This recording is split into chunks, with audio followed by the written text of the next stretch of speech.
با مقصد پیشگیری مال و محصولات پسیفت از مغازه و دکان‌های بازارهای مرکزی شهر ترسونزاده، کارمندان مرکزی تشخیصی منطقوی در شهر ترسونزاده یک قطار کارها را به انجام رساندند. در مدت 6 ماه سال جاری 174 کیلوگرم محصولات آردی گوناگون از قبیل شیرینی و رولت، 408 لیتر محصولات شیری، 44 کیلوگرم محصولات چای قاق و قهوه، روغن رستنی، محصولات کنسروگی، نوشاکی‌های غیر اسپرتی گوناگون، خمیر ترش، لامپ‌های تفسان در مجموع زیاد از 500 کیلوگرم مال و محصولات مهلت استفادهشان گذشته یا خود پسیفت از معاملات بازپس گرفته شد. این محصولاتی که در اینجا از صاحبکاران جمع‌آوری کرده شده است با قانونشکنی راه دادن طبق قانون‌های عمل کننده اینو البته به جوابگاری کشیده شدند.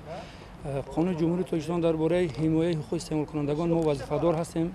متخصصان اگنده تاجیکستان در که در سرخوان مردم را از محصولات پسیفت و محصولات خطرناک باید امین داریم.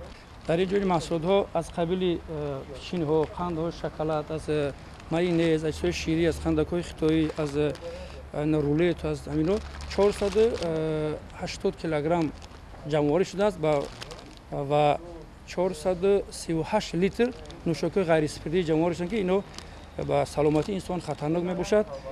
با خریداران محترم، با شهروندان محترم مراجعت کرده میگویم که البته در وقت خریداری سراسیمه نشوند. چی محصولاتی که پیش از خریداری باید با تمغه‌گذاری محصولات خوراکواری، روزی براریش، روزی استعمالیش، بعد درباره تمغه‌گذاری محصولات که چی نوشته شده است. با مثالی که نوشته شده تاجیکی و روسی که خونده تواند فهمیش باید داشته باشد. در اینجا من میبینید با حرفای چینی نوشته شده است، هیچ خبردار نیستیم، یگان چیز از این فهمیده نمیتوانیم چی محصولات است، کی براریش، از چی عبارت هستند، یگان چیز به ما معلوم نیست. به همین خاطر از خریداران احترام خواهش میکنیم که البته با خریداری این گوناگونی غیر استانداردی البته احتیاط کنند.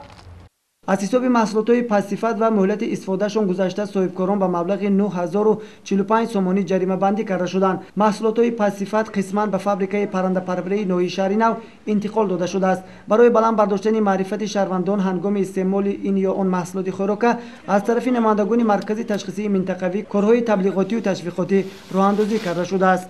صادر جان سعیدوف، سیف‌الدین ابراهیموف برای برنامه اطلاعاتی خبر.